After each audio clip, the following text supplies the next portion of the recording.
Control is strongest when it feels like freedom. Most control is applied by shaping what feels reasonable in the moment. In real interactions, people comply when they believe they are choosing freely. This happens because resistance activates when pressure is visible. When pressure is hidden, the mind relaxes and stops defending. This is done by presenting options that all lead to the same outcome. In practice, this means offering choices that differ in form but not result. The other person experiences agency while direction stays with you. This shows up when someone says you can decide while steering timing or framing. When you notice agreement arriving without debate, control has already landed. Control deepens when explanation is selectively withheld. In interactions, the person who explains less is perceived as more certain. This shifts the burden of sense-making onto the other person.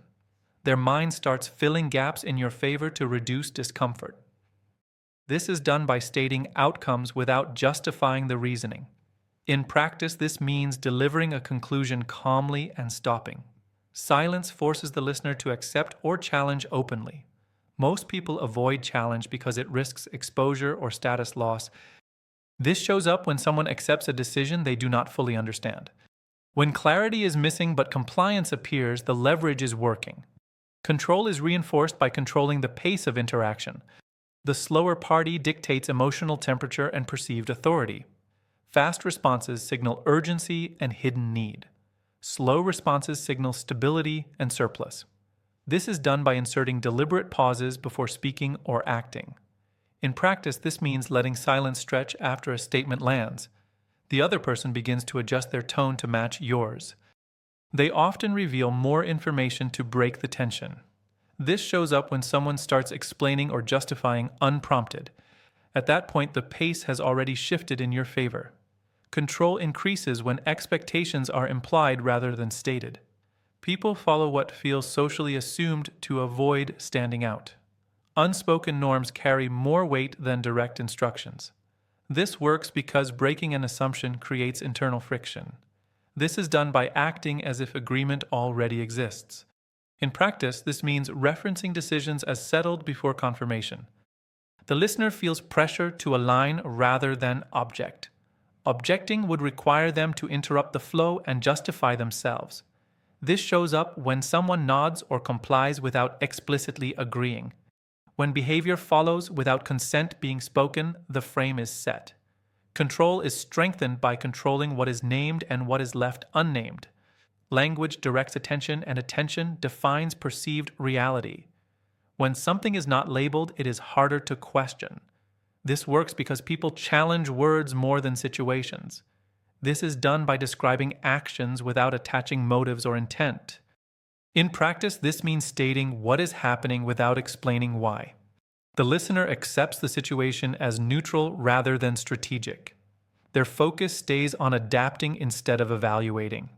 This shows up when someone adjusts behavior without recognizing influence.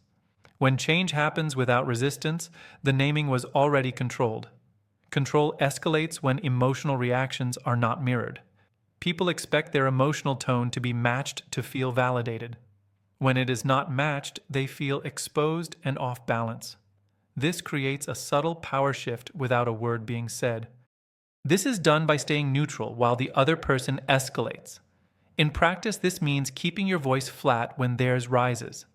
Their emotion begins to look excessive in contrast to your stillness. They often soften or backtrack to restore balance. This shows up when someone corrects their tone after seeing no reaction. At that moment, emotional leverage has quietly transferred. Control is maintained by deciding when information arrives. Timing shapes impact more than content does. Information delivered early invites negotiation. Information delivered late feels final and harder to challenge. This is done by holding details until commitment has already formed. In practice, this means waiting until agreement momentum is visible. Once people commit publicly, they resist reversing course. Their identity becomes tied to staying consistent. This shows up when objections fade after a point of no return. By then, the window for resistance has already closed. Control tightens when responsibility is subtly shifted onto the other person. People protect what they feel responsible for, even if they did not choose it. This works because ownership increases compliance and effort. Once someone feels accountable, they self-regulate on your behalf. This is done by framing outcomes as dependent on their follow-through. In practice, this means linking success or failure to their actions alone. They begin monitoring themselves without external pressure. You no longer need to push because they are now invested. This shows up when someone defends a plan you introduced. At that point, control is running through them, not you. Control becomes invisible when authority is implied rather than asserted. People resist commands but comply with signals of rank. Status cues bypass conscious evaluation and trigger automatic alignment.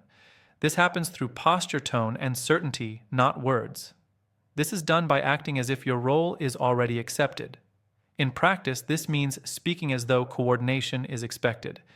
Others adjust behavior to match the assumed hierarchy. They often seek approval without being asked to. This shows up when people look to you before acting or deciding. By then, authority has been established without a challenge. Control completes itself when resistance feels like a personal flaw. People internalize pressure when opposition threatens their self-image. They begin questioning their own reactions instead of the situation. This works because self-doubt disables confrontation. This is done by remaining calm while framing outcomes as obvious. In practice, this means treating disagreement as confusion, not conflict. The other person feels behind rather than opposed. They try to catch up instead of pushing back. This shows up when someone apologizes before you object.